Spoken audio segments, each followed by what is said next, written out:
Hello out there. It's Thursday, baby. And we're on the air. Are we ever? I think we are. We are on the air. Good morning, everybody, and welcome back to the Daily Bitcoin Journey. This show is focused on actionable and logical discussion for Bitcoiners and for future Bitcoiners. The first reminder of the show is to check in on YouTube, hit the like button so we can get this show, this channel, these videos in front of more eyes. Continue spreading the Bitcoin wildfire. So hit the like button on the way in. And if you're not already, I'm sure you are, but make sure just to press the subscribe button there. Very easy to do, helps the channel. But then head over to zap.stream. That's where the Bitcoiners hang out. That's where the action is. That's what we're going to be paying attention to. You don't need much. You just need to make an account. You can either connect to your nostr account or you can just create a profile there. But zap.stream is a place to be if you are a Bitcoiner. Letha is over in zap.stream. Holy cow, that was loud. Good morning, Letha. Okay, we got a good show today. I just realized that I'm wearing the wrong hat. Should we do a quick swap? Nah, fuck it. We're going gray hat today. Okay, it is Thursday, May 23rd, 2024. It is Thursday. It is our favorite day of the week. Although we're not doing Q&A today. We're saving that for tomorrow. I'm switching Bitcoin Q&A days to be Friday because I usually get home very late on Thursday nights and Friday mornings are always a battle. So I think I'm just going to start doing Friday Q&As instead. But today we're talking about the Bitcoin wildfire. And I want to start the show with a quote, and then it's going to carry on for the rest of the episode here. But here's the quote. Where is the quote? Did I lose it? No, I didn't lose it. I wouldn't lose this quote. Okay, sorry about that. I guess I shouldn't be clapping right at the microphone. Zombie is over in, Jose is over in zap.stream. Francis, good morning. And My Path to Fire is there. Good to see. Zap.stream. We got more people in zap.stream right now than on YouTube. That's the shit that I love to see. Okay, so this is the quote for today, and it's going to trickle down through the whole show. So the quote goes, "It does not take a majority to prevail, but rather an irate, tireless minority, keen on setting brush fires of freedom in the minds of men." That's a quote from our friend Samuel Adams. So what we're going to be doing today is we're going to keep that fire lit, keep it spreading here. As Jose said, Jose's in both chats right now. That's a good man. Also shout out to Johnny, Crypto Heathen. I don't know what Crypto Heathen's doing over on YouTube this morning. Duncan and Jose and Adrian. There we go. Okay, let's keep this baby going. So that's the quote for today. Wanted to set the tone there with that. That's what we're going to be talking about. Let me make a few notes here because I just remembered I came up with a few other ideas in the shower this morning. Fuck, what was the other one? I'll think of it. Hazard149 over in the zap.stream. Good morning, everybody over there. Okay, so let's start with the metrics as we do every single morning here on the Daily Bitcoin Journey. Let's see what's going on in the Bitcoin universe. Currently, block height 844,749. If you're transacting on the Bitcoin Layer 1 network this morning, you're paying 11 sats per rebyte. Well, there's a new miner. SecPool just won the last block with a bunch of fees in there too. Looks like the last block people got shafted a little bit. They were paying 23 sats per rebyte. Dummies. What else do we have going on here? What's the blocks worth nowadays? We haven't checked on this for a while. So this was the last. No, this was not the last block. This was the last block. 844,749. This is the block breakdown here. We got a fee span of 9 sats per vbyte all the way up to 329 sats per vbyte. The average was 11 sats per VByte. Total fees were 0.117, so 11 million satoshis for $8,000. And the total subsidy and the fees were 3.242 Bitcoin, total of $226,000 US. And it was Anpool. Fucking Anpool. So just as a reminder or something new for people out there, every block that's mined, you have the fees and you have the subsidy. Every block has a subsidy of 3.125 Bitcoin. And the miner who mines that block also gets every transaction fee that was paid in that block. And so if you scroll down here a little bit, you can see every transaction that was included in this block. You can see the newly generated coins here from the Coinbase. And then you can see every transaction that happened after that. So every transaction on Bitcoin layer 1 has a transaction fee, and all of those fees added up within that block go towards the miner. And in 2136, when the mining of Bitcoin officially ends, when the last Bitcoin or the last sat is mined, the only thing that the miners will be getting at that point is transaction fees. So I don't know if you knew that or not, or if you give a shit, but we're talking about it anyways. I'm changing hats. I don't like this hat. Didn't feel right. Okay, here we go. So we got May 23rd, as we talked about block height and the fees. The price today is $69,000. Nice. $982,000. One Bitcoin a year ago was $27,209 US, and 4 years ago you could have got a Bitcoin for $9,196. The Moscow time today is 1431, which is the equivalent. How much $1 US will get you? How many sats? 1431. So the lower that number goes, that means the higher the price of Bitcoin is. When that gets to zero, when the Moscow time is zero, that means Bitcoins are going to be worth $100 million.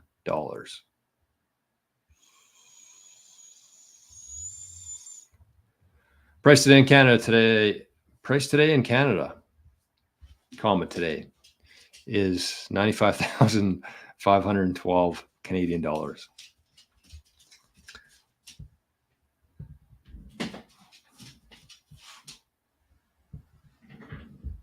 Where that dog came from. Moose shot time today, 1047, 1,047 sats in Canada for one loonie. Adrian says Zap is super laggy. We don't love that. Let me double check what's going on here. Oh, woo doggy. Woo doggy, what's going on in the Zapdot stream? Okay, let me get rid of this.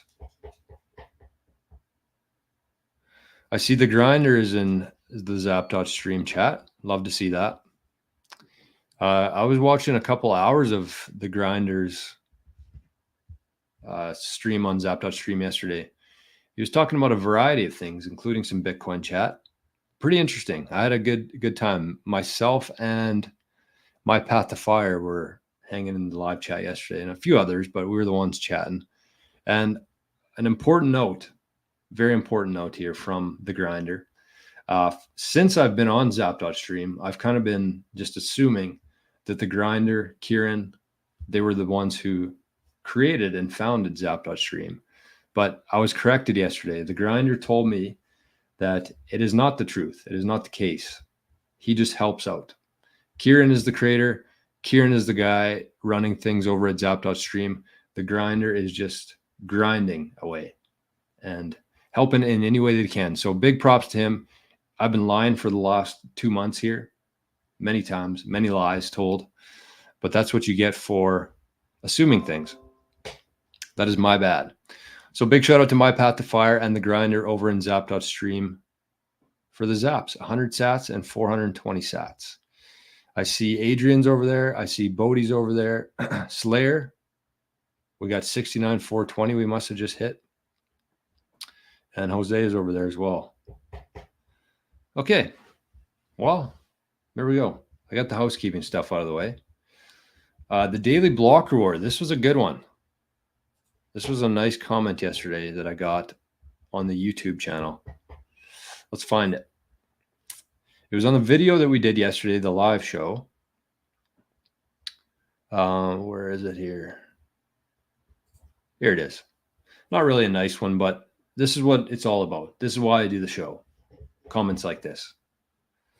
So it says, this is from MRNC on YouTube yesterday, on yesterday's live show.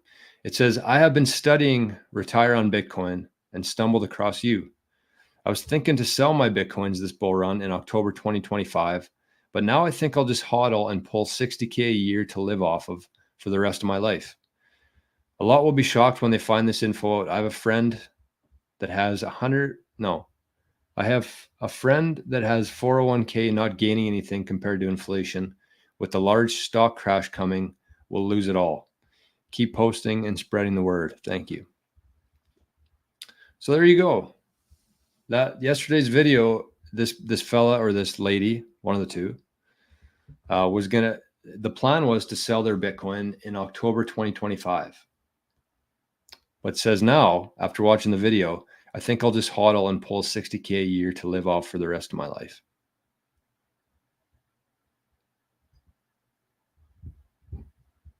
That's why we're here. That's why we're here. Because the whole idea with Bitcoin is not to buy some and trade it back into fiat. That's not the point. Fiat is a completely illusionary, unlimited, unknown supply currency that is controlled by a very few amount of people in the world. And if you're ever trading an asset like Bitcoin, the greatest asset that's ever existed, in for fiat, it doesn't make any sense. So what you want to do, you want to take 90% of your Bitcoin, whatever amount you have, it could be 1 Bitcoin, it could be 100 Bitcoin, but take 90% of that Bitcoin and protect that with your life. Keep that forever. That's your family's Bitcoin. The 5-10% you want to spend a little bit, that's what you want to live off of. The whole idea here, and I think this is what a lot of people are starting to comprehend in Bitcoin, is that even though, let's say you take that 5-10% of Bitcoin, that's your spendable Bitcoin. So even though over the years, let's say that 10% is worth 20 million sats. Let's say that over the years, even though that balance will go down, it'll go from 20 million sats, and every time you spend it, it'll keep going down. The purchasing power will actually increase. So even though your Bitcoin balance is decreasing over time, because of how Bitcoin is built, it's a scarce asset with a fixed supply. It will continue gaining purchasing power over time. So even though your balance is going down, your purchasing power is actually going up over time. And that's how people are going to live off of their 5-10% of their Bitcoin and keep the 90% for their family, just like a piece of land. Farmers have been doing this for ages. They buy land, they don't sell it, they pass it down generation. They lend against it.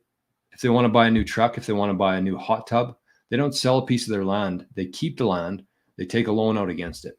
So that's what people are starting to figure out in Bitcoin. So big shout out to MRNC for that insight and for getting it. This is a really good question from Kev on YouTube. How long did it take you to start really understanding Bitcoin from when you first heard about it? Very long, way too long. I mean, I first heard about it like in 2016, 2017. I wrote it off because the guy who was telling me about it didn't have a great reputation. And I think that was the case for a lot of people back then. They just simply saw it as a speculative asset. Nobody really understood it. So when you don't have anybody, when your inputs are bad, obviously you're going to have bad outputs. And so there was just a bunch of people who were looking at Bitcoin as a way to get rich. That's it. They didn't understand the decentralization of it. They didn't understand the network. They didn't understand Satoshi's genius in creating this whole thing and the proof of work protocol and how it actually connects the physical and the digital world together. And so it takes a long time. I was very turned off by it because the people who were telling me about this obviously didn't understand it, and they had a very bad pitch. And so I just wrote it off as a scam, as most people do originally. And then I actually got into cryptocurrencies first. I had some Theta token, it was called. That's kind of what I started with. Figured out how to do that. And then it wasn't for about probably a year at least at least a year before I got into Bitcoin. I did some hard digging into Bitcoin and started to understand it. But even at that point, that was a couple years ago now. And even at that point, I thought I understood it, but I really had no idea what the fuck was going on. I got the basics. I got the fixed supply, all that kind of stuff. But until you actually spend hundreds or thousands of hours in Bitcoin, there's a lot to learn. And that's part of what we're going to be talking about on the show today in terms of the Bitcoin wildfire and how to properly communicate it to others. Holy Zap.stream. Look at this. We got more again in Zap.stream than we do on YouTube. Slayer's over there. Greetings from Wazulu, Natal, South Africa. Greetings, Slayer. That's amazing. That is good shit. Okay, let's keep things going here. So that was the daily block reward from YouTube. That's awesome to see. Let's get to some Bitcoin news. See what the hell's going on in the world of Bitcoin. Where are we here?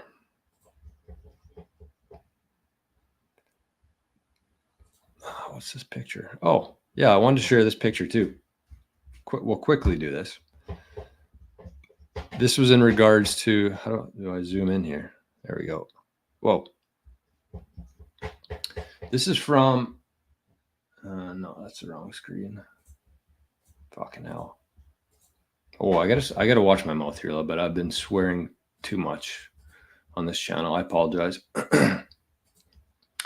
So this is from, I saw a post from G Money Pepe. Happy Bitcoin Pizza Day. Like Satoshi, I also like pineapples and jalapenos on mine. So yesterday on the show, we were talking about pizza. We watched the pizza video, and somebody in the chat asked, what's everybody's favorite toppings on pizza? And I said, Hawaiian, ham, pineapple, jalapenos, chicken, and some bacon. And I actually had that pizza last night for supper. And then I saw this post from G Money. And this is a post on 4chan, I think. No, what was it called? 4chan? I don't know. From Satoshi. Anyways, this is from Satoshi, December 10th, 2020 or 2010. Pineapple and jalapenos is a good pizza topping. So me and Satoshi have quite a bit in common, I guess, and G Money. So I figured I would share that. That was kind of a weird coincidence that we were talking about that on the show yesterday. And then Satoshi said the same thing on December 10th. 2 days after my birthday. Wasn't born in 2010, but the date. Okay, that's enough of that. That's enough rambling. Okay, fuck off, Google. Okay, the next piece of news here. What do we have here? We got a couple videos to watch too. You guys are going to enjoy these ones. So this is an interesting one. This is from Bitcoin News. See if I can zoom out a bit. It says Trump's 2024 election odds hit an all-time high the day after he starts accepting crypto donations. So a couple things here. I mean, 56% chance that Trump wins. I mean, in a real world with common sense, logic, Trump's chances would be like 99.9999%. For anybody who thinks clearly, for anybody who has any sort of brain cells left in their noggin, there's no way that Joe Biden would ever, under any circumstances, fairly, legally beat Donald Trump in an election. So that's number one. So, I mean, this is like an absolute no-brainer if you're a betting person, but also, how is this like an acceptable thing in society that gambling websites are actually allowing people to bet on the results of a presidential election?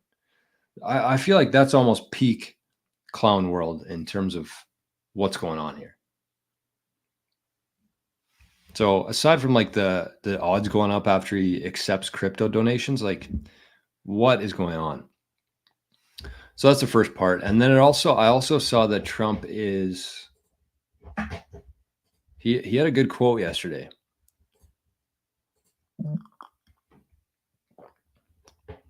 Where is it here? The problem is all these links look the exact same when I click them. Trump said he wanted to start a crypto army. Where is it? Maybe I didn't even put it in here, which maybe it's not even that big a piece of news. But Trump said that I didn't even put it in here. Trump said he's going to start a digital army, or not a digital army, a crypto army. So I don't know. I think it's kind of genius, actually, because for a lot of years, many Bitcoiners, crypto people have been thinking that Trump hates crypto. That's kind of been the mentality here. So I think just by making this push into Bitcoin, accepting for donations, building a crypto army, I do think it is going to have a big impact in terms of the votes. And like I said, unless you're still somebody who follows the mainstream narrative, like in a fair, just, legal world, there's no way that Joe Biden would ever, under any circumstances, beat Donald Trump. So it's good to see. I mean, the one thing we do really want is somebody in politics who is Bitcoin friendly. We've seen people like Cynthia Loomis and a few others who have taken a very positive stance in Bitcoin, but nobody moves the needle like Trump. Nobody moves the needle like Trump. And Costello says, who keeps giving their Bitcoin to this con artist? He should keep selling Bibles, shoes, and NFTs to pay his legal fees. I'm not going to comment on that one. We're not going to get political on this channel. Rick's got a good question, though. Have you smashed the like button yet? Or, in the case of Zap.stream, have you smashed the Zap button yet?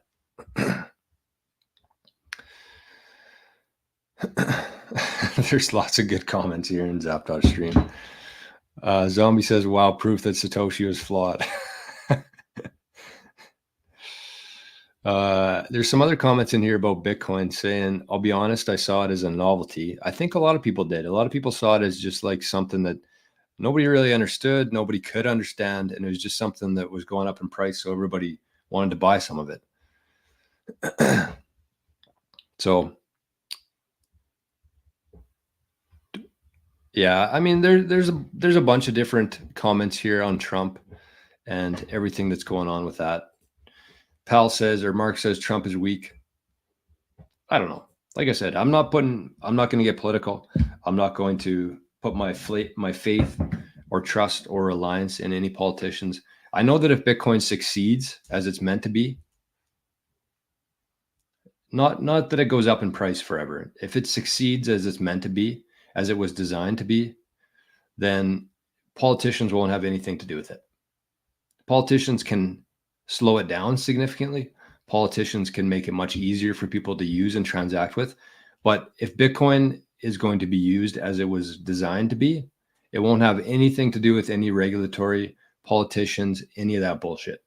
So I'm well aware of that. And it doesn't really matter what your opinion is on Trump or what mine is. So we can all agree to get along. Next piece of news here. This was a good one, and this was actually a big shout out to Rock and Roll. I haven't seen Rock and Roll in the chat here lately. Where the heck's he been? But he shared this in our Living the Future group chat last night, and it was a BTC Pay server documentary called "My Trust in You Is Broken." So this is a picture of the line outside of the premiere of this last night in New York. So pretty cool. It's awesome to see that so many people are taking interest in this. I actually watched this last night before bed. My Trust in You Is Broken. Very interesting documentary. It has some information on the block size wars, what BTC Pay is working on. I learned a lot from it. I learned a lot from watching that last night. And I think the more things you can expose yourself to like that and just become more aware of exactly what's going on here, I just kind of assumed that they were helping businesses get into obviously accepting Bitcoin and whatever that looks like. I didn't know that they were completely open source and didn't charge any fees on it.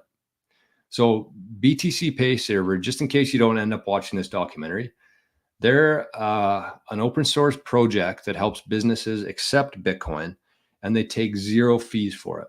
And they take zero fees for it because they want things to be peer-to-peer. So the only way that they make money is through grants, like open source funding, project grants, and from donations from Bitcoiners. So they take zero fees. If you're paying somebody who has BTC pay server set up to accept payment, they take zero fees from that. So massive shout out to them. I didn't know that that was the case with that.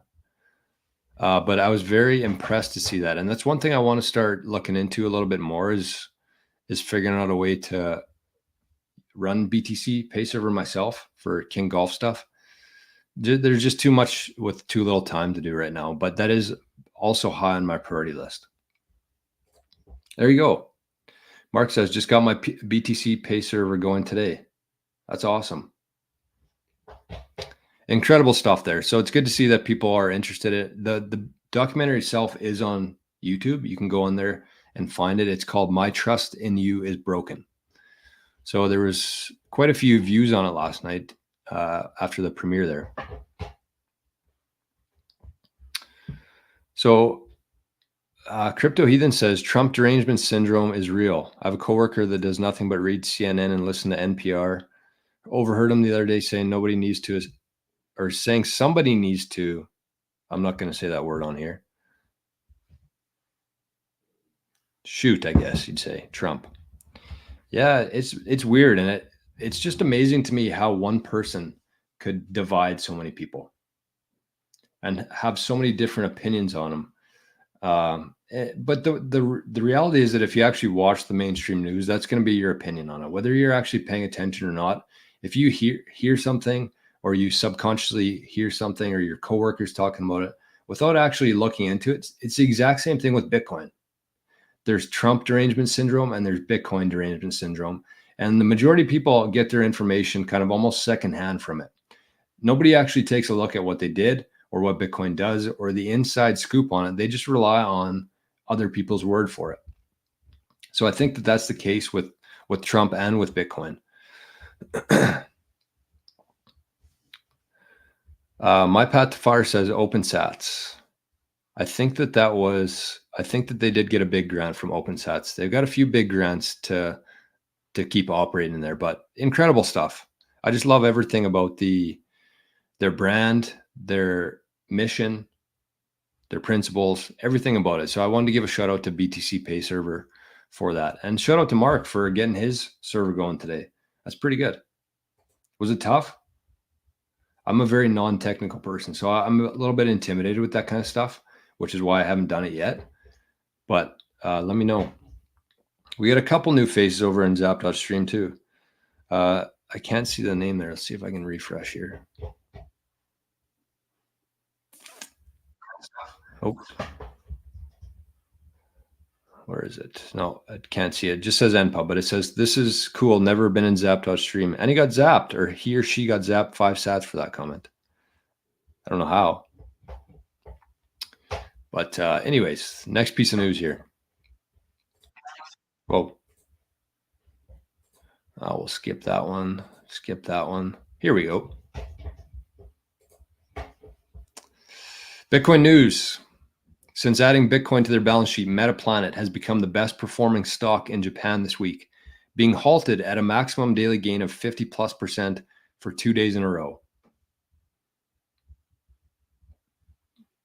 Speaking of Bitcoin wildfire, Metaplanet doing so well that they had to stop it. They had to halt trading for 2 days in a row because Metaplanet was selling too much gains for Metaplanet. So to me, we got a couple things happening here. The two things I think that are most important is that corporations like Metaplanet are starting to catch on. And when, there's so many smart, intelligent people out there, and they're paying attention to this stuff.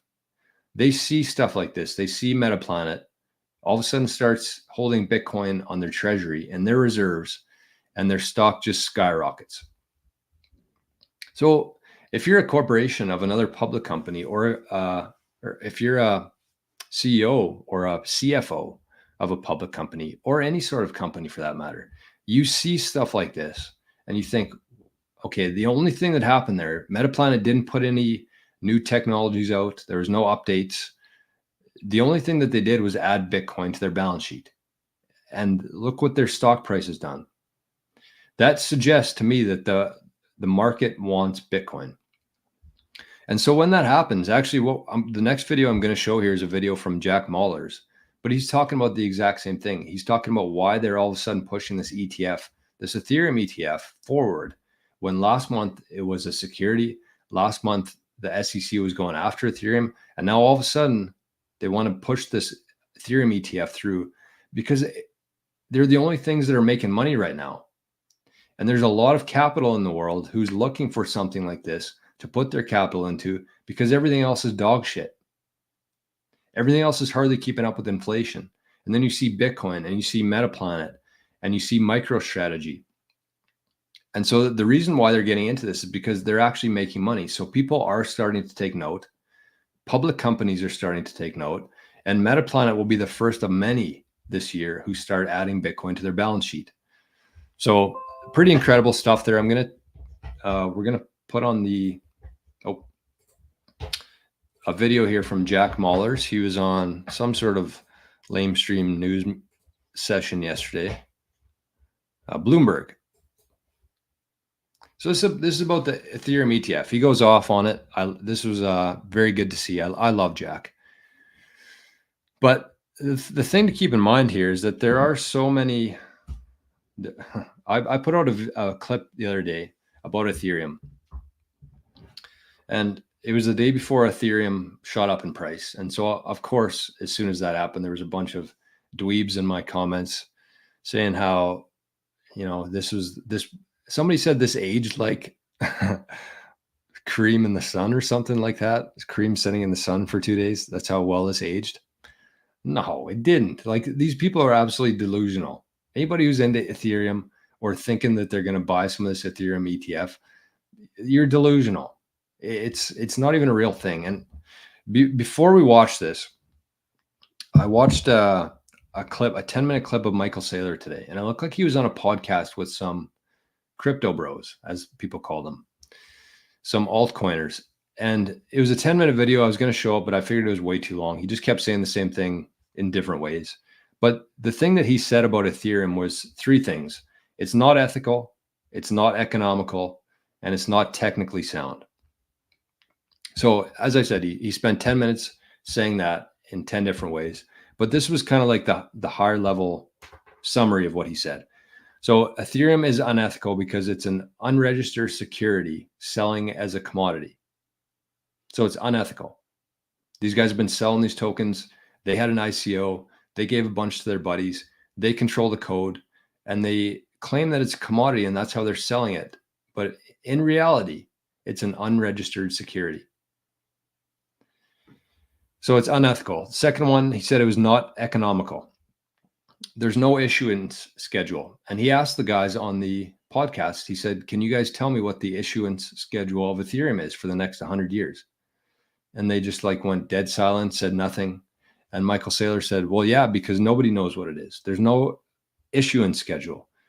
With Bitcoin, we know how many Bitcoin are going to be mined today, tomorrow, a year from now, 100 years from now, in 2136, we know how many Bitcoin are going to be created. There's an issuance schedule there. So it's not economical and it's not technical. I saw this week that there was a hack. $25 million worth of Ethereum was stolen in seconds. And Michael Saylor said that there's been 15 billion worth of hacks on the Ethereum network in the last year. 15 billion. So it's not technically sound. It doesn't work. So regardless of the Ethereum ETF, regardless of what happens there, it doesn't change the fact that Ethereum is dog shit. Ethereum's the worst token out there. I'd rather people use Dogecoin. And I'm somebody who believes that you should be able to use whatever you want. I just think that Ethereum doesn't really have anything going for it. There's no reason to hold Ethereum. So there's my 2 sats for the day. Adrian says, no force on earth can stop an idea whose time has come. Yes, I love that quote. Mark says, pretty painfully technical. I can help with some setup if you'd like. Is it? Okay, well, that scares me even more then, but I appreciate you. Paul Clark, morning. Brennan says, I love when I join a Bitcoin live stream in a mid Ethereum bashing. Well, let's get to what Jack has to say because he says it better than me. So let's see. Here's Jack on Bloomberg. It's 5 minutes, but it'll be the best 5 minutes of your day today. Someone who's really into the Bitcoin scene and what he thinks about the Ethereum ETF as well. Strike CEO, Jack Manners, always great to have you on the show. Thanks for coming in to the studio. You, of course, very much focused on functionality and building upon Bitcoin. What do you think, though, of a ETF, yet more institutional money potentially coming into the smart contract side of the equation? Yeah, I'm not a fan of any other cryptocurrency outside of Bitcoin, but I think there is a hilarious story as to why this is happening. I mean, I was laughing out loud. It looks like someone went to Gary Gensler and said, hey, buddy, you're not in charge anymore. And you'd have to think why that was. It's because banks and Wall Street are making money, right? Banks get a really bad deal in today's market is they have to buy bonds that are performing awfully. And all of a sudden, they get a free market in this independent crypto thing, and they're actually making money. These markets have life. These markets go up. When governments debase their currency, these things perform well. And they got a taste of Bitcoin, and it was the best performing product that they've ever had. And they're like, oh man, how many other pieces of crap are there out there that we can list as ETFs? And I literally think that's what's happening. It's a way better business to launch crypto ETFs than it is to buy bonds right now. Based on the macro environment. So I think someone said, hey, Gary, sorry, buddy, despite you thinking that these things are securities, we need to make money. And that's what happened. Well, it's funny that you bring up Gary Gensler because, of course, the House of Representatives is currently taking on a bill at the moment as to whether it should be the SEC at all overseeing crypto products more generally or whether it should be shifted. But to your point, whether or not Ethereum does indeed manage to become spot traded with an ETF and money coming in, there's a real organization of some of the documents because they don't want to see staking involved in any way. How do you think about what that means for an investment opportunity? Listen, again, I'm a Bitcoin guy. I think all of this is a distraction and a load and nonsense. I think what they're trying to do is walk the fine line of how can we justify banks and Wall Street making more revenue on this industry? Because with all passive investing and central banks really trying to price control everything, this market has life. And if it has life, it means there's an opportunity to make money. Volatility is a good thing. People on Wall Street like volatility. So they're trying to find a way to justify and make happy and peace with existing securities laws while giving these Wall Street and these big banks like JP Morgan an ability to monetize this space and actually make money because the business they're in right now is awful. I mean, you're needing to buy bonds, lend money to the government, and not get paid the growth that they're Equities have been doing quite well. I mean, there are certain parts of the I get your point though.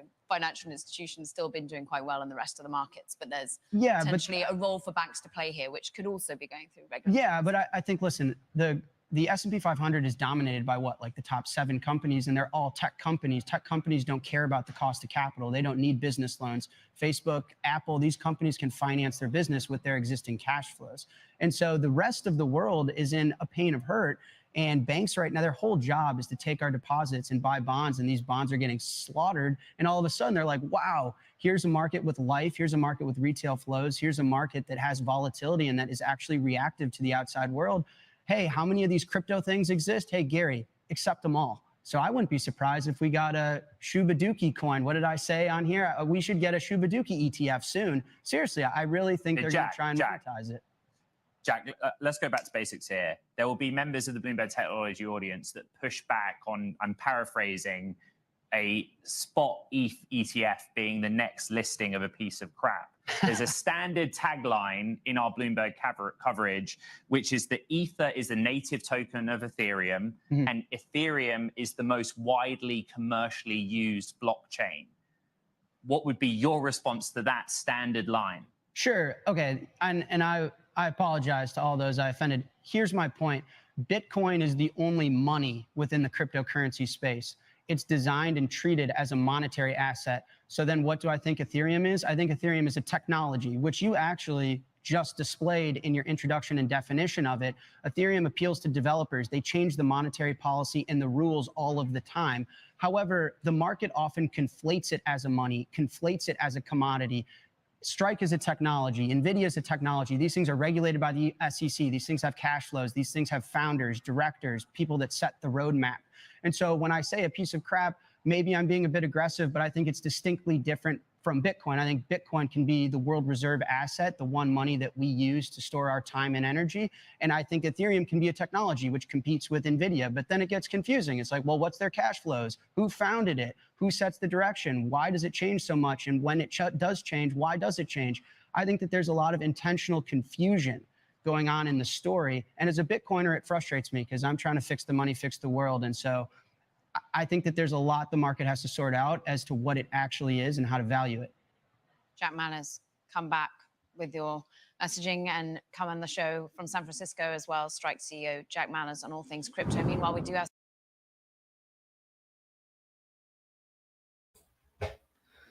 I told you, he says it better than me.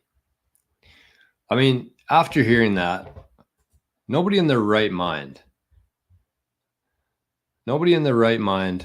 would actually put any sort of hard-earned money into Ethereum. I just feel like a lot of people bought Ethereum. This is my theory on it. I feel like a lot of people bought Ethereum because its price in US dollars is less than Bitcoin. So they see Bitcoin at the top there, number one, $70,000. And then number two is Ethereum at whatever it's at, $3,000, which is $3,000 too many. But they see that and they think that they can get more Ethereum with their dollars. And that's why they buy Ethereum. They have no idea what it does. They have no use case for it. They have no idea who started it. They have no idea what the issuance schedule is. They don't know anything about it.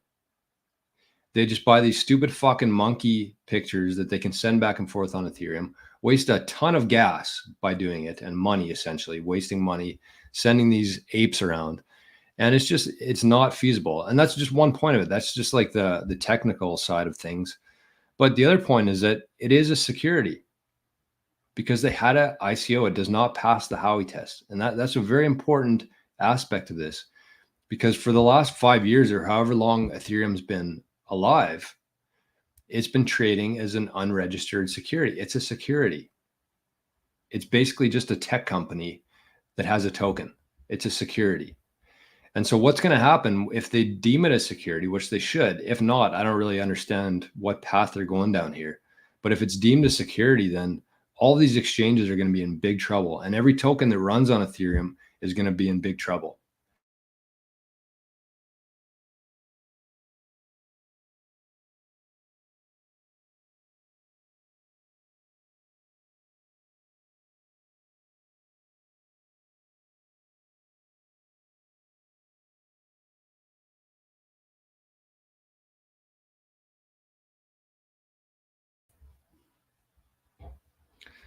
Whoops. Must have said too much. They cut me off.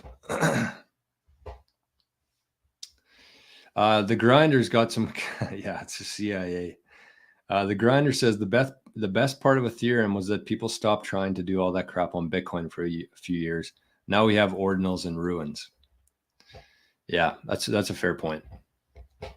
Let's, I'm sorry, Zapdos stream. I'm having a hard time keeping up with the chat here, but I mean, it's great to see how many people are in the Zapdos stream and it's buzzing. You made my day today. Okay, so I mean, there's not much more to say on that. I think that most people who watch the show or who will see this have already sold their Ethereum, so I don't think there's a real need to beat a dead horse. But it is important to clarify because you never know who's watching this. You never know what's going on. And I think that people just need to hear this because like I said, I think a lot of people who got into Ethereum really had no idea what's going on and still don't. They're just hoping that the price gets up high enough where they bought it at, and then they can trade that back into Bitcoin, which is a horrible strategy, horrible logic. Because fiat, as we know, is a complete illusionary measurement of things. So anyways, let's get back to what the heck's going on. Let's get back to business here. Daddy-O says the ETH ETF is creating a security for a security. Like, yeah, this is what they should start calling it. Adrian Lee says even Willy Wonka wouldn't have sugar-coated shit like Ethereum. The only path to Ethereum is for VC to rug pull as many investors as they can. I agree with that, and it's sad. As Jack said, that's kind of the reason they're pushing this whole thing forward so quickly, is because they saw what happened with the Bitcoin ETF. It was the most successful Bitcoin or the ETF in history by a very, very large margin. And so I think even these investors, they see Ethereum as kind of like something along the lines of Bitcoin. So they're just trying to make more money off it when really they have no idea what the fuck's going on. So there you go. Aaron Haywood, the backup account. It's the 7th backup account. My kind of guy. Do I know anything about Habar? Never heard of it. Never heard of her before. Good morning, unlicensed money transmitters over in Zap.stream. Okay, so this is, I think that's all I got for the news today. The one thing I did want to say is that Bitcoin News tomorrow is doing a live show on Twitter, and it's about lessons learned from being in Bitcoin for a dozen years. So I'm definitely going to be tuning into that. I very much enjoy the majority of their live shows that they do on Twitter, their spaces, chats. But this one's lessons learned from being in Bitcoin for a dozen years. And honestly, I think people sleep on listening to other Bitcoiners who have been in the space for a very long time. Perfect example of that was yesterday. I was listening to Zap.stream. I was watching the Grinders chat. And he's a guy who's been in Bitcoin for a very long time.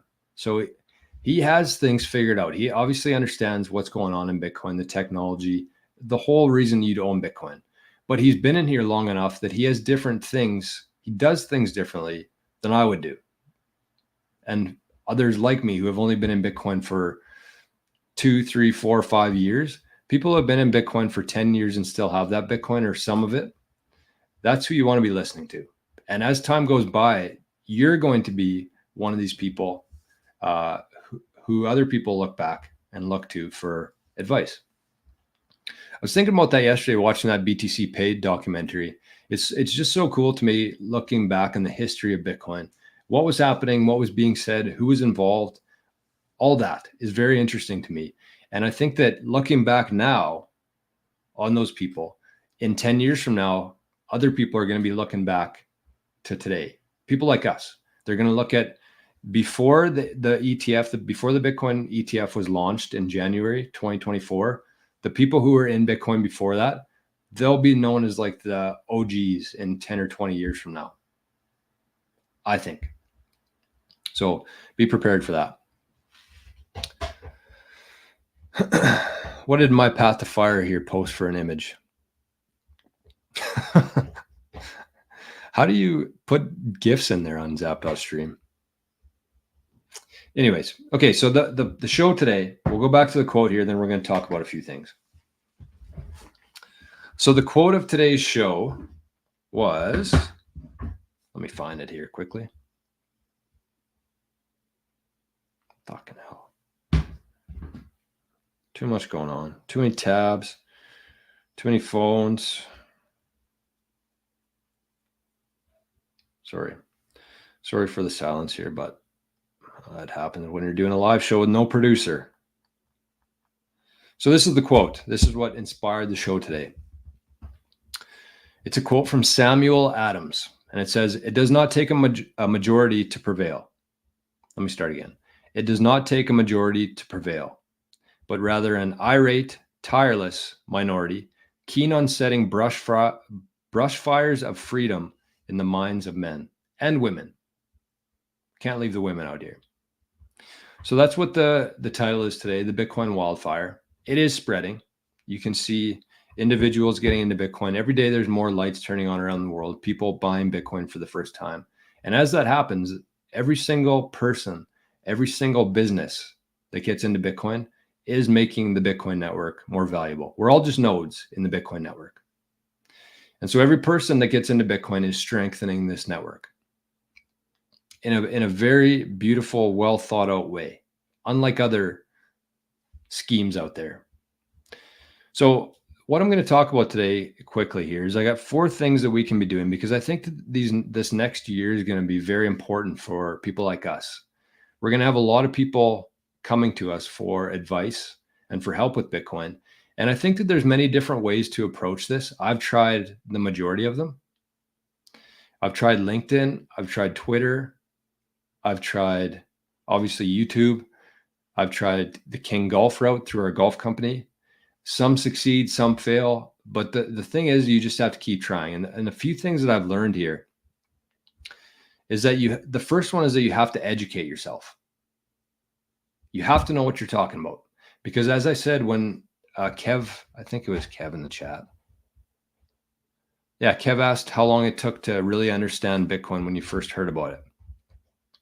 So the reality is that people can't watch a 10-minute video on YouTube and understand Bitcoin. You can't send somebody an article and they're going to understand Bitcoin. You can't post something on your feed and somebody's going to happen to see it and they're going to all of a sudden be interested in Bitcoin. It's not the reality. And that's a big reason why I actually deleted my LinkedIn page last week. And I was thinking about it yesterday. I haven't even thought about it since then. I didn't delete it, but I deleted my app from my phone. And I said, this is my last day on LinkedIn. It felt like I was talking to the wind. It was wasting my time, my energy, and I just didn't need it. So that was my last post on LinkedIn last week. But I haven't missed it. I haven't even thought about LinkedIn since then. So you have to educate yourself, because the times that you're actually going to not convince somebody, but open somebody's eyes up to what's going on here in Bitcoin is going to be a long conversation with them. It's not going to be a text, an article, a video you send them. It's going to be a long discussion, a long conversation with somebody who's actually interested with an open mind about learning about Bitcoin. And so when that time comes, you have to be ready for that. So what you can do is you can educate yourself as best you can on as many different topics within Bitcoin as you can. I think the world of specialization is kind of over. I think you have to be very well-rounded in life. And Bitcoin is the same story there. So educate yourself, spend as much time as you possibly can learning about Bitcoin, and challenge yourself too. Challenge yourself to listen to some podcasts that you don't even really understand. I remember listening to a bunch of I still do this to this day, but there's podcasts that I listen to where I have no idea what the fuck they're talking about. I'm just trying to immerse myself in it. And somehow if I hear it once, twice, the third time, maybe that's when things will click for me. But you have to make yourself a little bit uncomfortable in that sense if you really want to understand this and help other people with it. So that's the first one, is educate yourself. The second one I would say is use the tools that we have available here, because a big part of this Bitcoin adoption is that people are actually going to understand the utility behind Bitcoin, and the fact that you can use, finally, after 30 years of the internet, we now have the ability to send micropayments online. Think about how many people use the internet every single day across the world. And until Bitcoin, we had no ability to send micropayments back and forth. But we have that now. And there's tools being built like Fountain, like Zap.stream, like Nostr, to push Bitcoin forward and actually get people using Bitcoin. And the only way that these are going to succeed is, number one, people are funding it, open source funding. And the second one is that people are actually using it. So I definitely don't mean to call out people on YouTube. There's a reason why I'm still on YouTube with the show, but you have to start using these tools like Zap.stream. You have to. If they're going to succeed, if they're going to survive, if they're going to be around in 5 years, you have to start using these tools that we have available. There's a lot of very intelligent people who are working on these things. And if we're not going to use them, if we're just going to be happy that they exist, they're going to disappear. So that's number two, is actually use the tools that we have available here and start using the freedom technologies like Zap.stream, like Nostr, like Fountain. Support these people as best you can. The third one here is I just wrote down shirts. But what I'm getting at there is that you should be somehow, whether you want to do it on your shirt, whether you want to do it on your head covers on the golf course, you should, everywhere you go, have some sort of Bitcoin attached to you. And that might sound weird. But what I'm saying is that if you were walking through the mall and you had a Bitcoin shirt on and said 21 million, or it said it had the Satoshi smiley face or something to do with Bitcoin, and all of a sudden somebody's walking past you and they see your shirt and you fire up a conversation with them, that's your starting point. That's how you build your network here, is by finding other Bitcoiners, by getting together with them in person and online. But if you weren't wearing that shirt, or if you had nothing to do with Bitcoin on you, they would have walked right past you, and you missed an opportunity there to meet somebody in Bitcoin. Because as I said, we're all just nodes here. And the more nodes that we have and that are connected, the more powerful this network is going to be. So consider spending some money, spending some sats on like Bitcoin shirts, maybe a Bitcoin hat, whatever it is. Just find a way to let people know that you're a Bitcoiner in public. Because those run-ins, those opportunities, you don't want to miss those. So I'm not saying like buy one Bitcoin t-shirt and wear it everywhere, never wash it, sleep in it, never leave the house without it, but just have some that are actually nice shirts that you can wear. And I think that it'll actually spark a lot of conversations and build your network. Because that's the whole point of this thing, is you want to have a solid, strong network here. And the larger your network within Bitcoin, the more you can buy and sell things with Bitcoin. Fuck was that already? That scared me. Something fell in the kitchen. Scared the boys. So consider that. And the one thing I would say, the one person that I would suggest you go check out is actually a sponsor of the show. And he has a website. It's called juxtapose.com. And he has like 10 different Bitcoin shirts. I have one myself. I wear it all the time. And I just think it's a very easy way to strengthen your network without really doing anything, just fucking walking around. Daddy-O says, my normie friends give me shit for wearing Bitcoin shirts. Who cares? They're taking shit from them is minuscule compared to the chance of actually meeting a Bitcoiner in real life. This is a good question here from Pal. He says, do we advertise that we've possibly got a shitload of Bitcoin, possible risk? I do think that there is a risk there.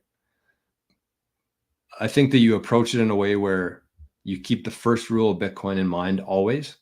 And the first rule of Bitcoin is never tell anybody else how much Bitcoin you have.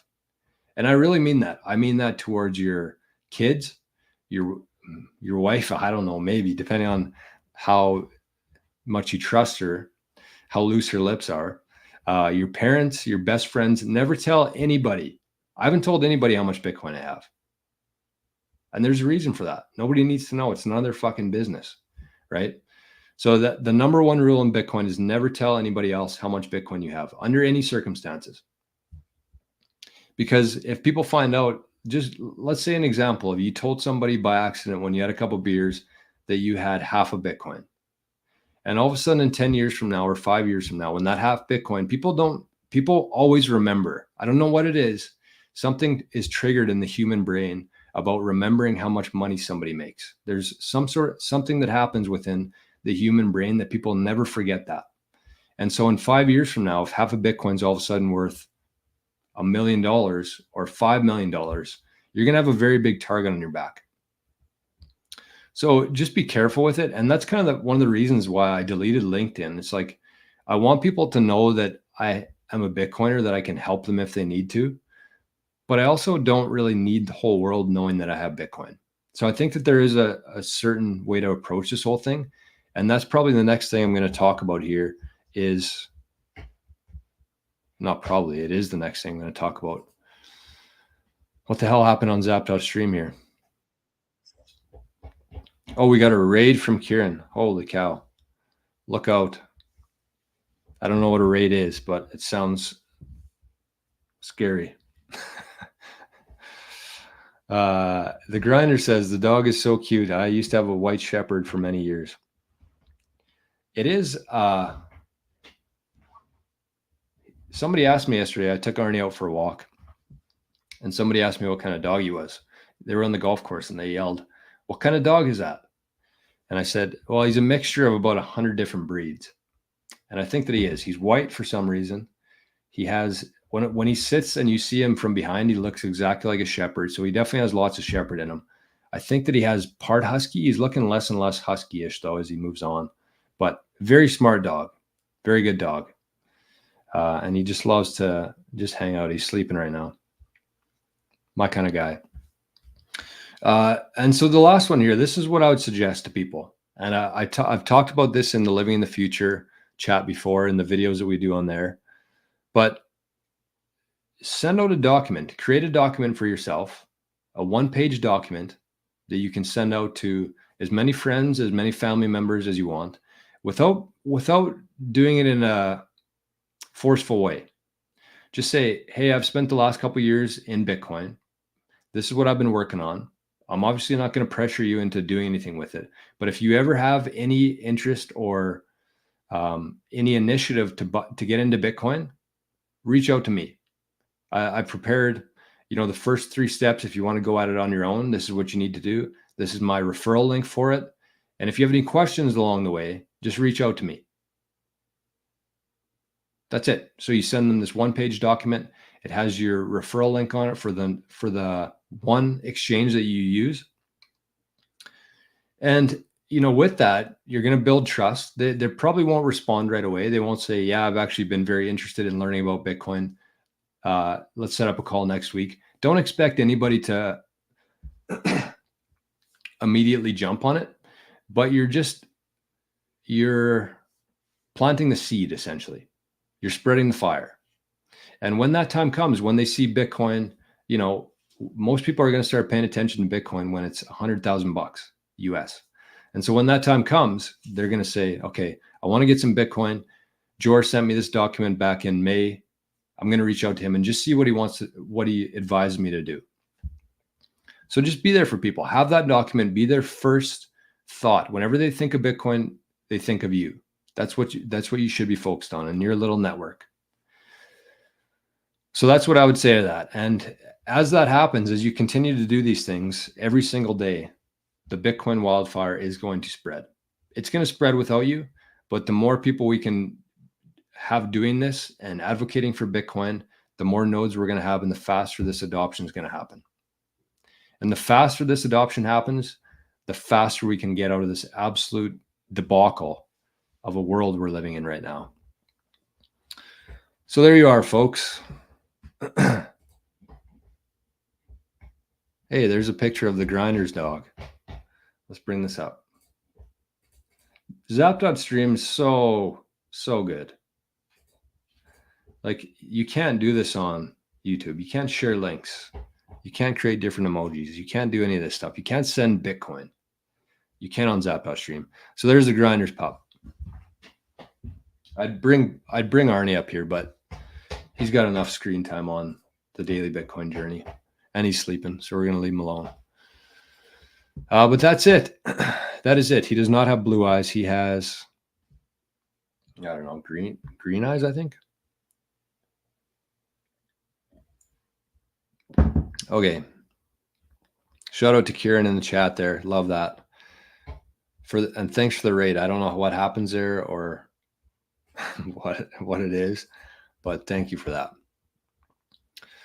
So we got the grinder 69 sats, the grinder 420 sats, and my path to fire 100 sats. So one thing I would say here before we go is that I do very much appreciate everybody on Zap.stream. And we talked about using the tools within Bitcoin. I was listening to a podcast with The Last Trade, and the guy from Fountain was on there, Oscar Mary. And I think I'm going to put a little bit of a video together to have at the end of every show, just because I think it's important. And, you know, I do these shows every single morning, and they've been, I think, in my opinion, fairly successful so far. I'm very happy with the progress we've made in the last 6 months here on the channel. But there's no money to be made in YouTube. And so Oscar Mary, the guy from Fountain, he asked the guys from Lost Trade, he said, if you go to the store or if you go to the coffee shop and you spend, say, $5 on a coffee, how much enjoyment do you get from that coffee? And then he said, if you listen to a podcast or you watch a show that sparks some sort of new idea in your head, how much enjoyment do you get from that? Or a new topic that you didn't really understand before, how much value do you get from that? Is it worth a coffee? Is it worth $5? And so his whole thing is that you should have tools in place like Zap.stream, like Fountain, where you don't have to sign up for a monthly subscription. You don't have to enter your credit card information. There shouldn't be any sort of friction there. If you feel like you're getting some enjoyment, some value from the person who's talking on the podcast or the show, then you should be able to very easily send them some value. And so that's what Zap.stream is for. That's what Fountain is for. And if you don't feel like signing up for the Living in the Future and the other stuff we got going on, you can either use Zap.stream, you can use Fountain, or you can just send some. In the description, I have my Wallet of Satoshi address in there. So I just wanted to point that out. I wanted to say thank you to everybody who has been supporting the show. It means the world to me, and it keeps me showing up every day. So with that, I want to say thank you once again for everybody on the YouTube chat, in the Zap.stream. Tomorrow is Friday, so that means we're going to have our Q&A. Oh, here we got another dog on here. This turned into a dog show. So people are sending their pictures of their dog in Zap.stream right now. Look at that. I don't know what kind of dog. It's got to have some poodle. Looks like a poodle Rottweiler almost. I don't mind that. I don't mind seeing as many dogs as possible on here. Okay. So that's it for today. Like I said, tomorrow we're going to do the Bitcoin Q&A. So if you have any questions, you can either send an email in. You can leave a comment on this video on YouTube with a question. I have about 5 that we have from the comments this week that we're going to talk about. Or you can just show up in the live chat. So that's Friday. That's tomorrow. And that's it. And Daniel Daniel said, I was zapping and commenting on the wrong show. How would that happen? I was listening to today's show, but my comments and zaps were going to yesterday's. Oh, there you go. Thank you, Daniel. Zapped another 420 sats. So I want you to have a great day today. It is Thursday, and there's absolutely no reason why you shouldn't have the best day of your life today. Everything that happens, everything outside of your control, just let it roll off your back. Everything that you do in life, every day that you have, your perspective is the most important thing. Your attitude is the most important thing. So if you want to, you can have the best day of your life today. And I encourage you to do that. So shout out to everybody here. Shout out to Arnie for being such a good boy during the show today and catching a few Z's. That is it. I appreciate you. We'll talk to you first thing tomorrow morning. Bye-bye.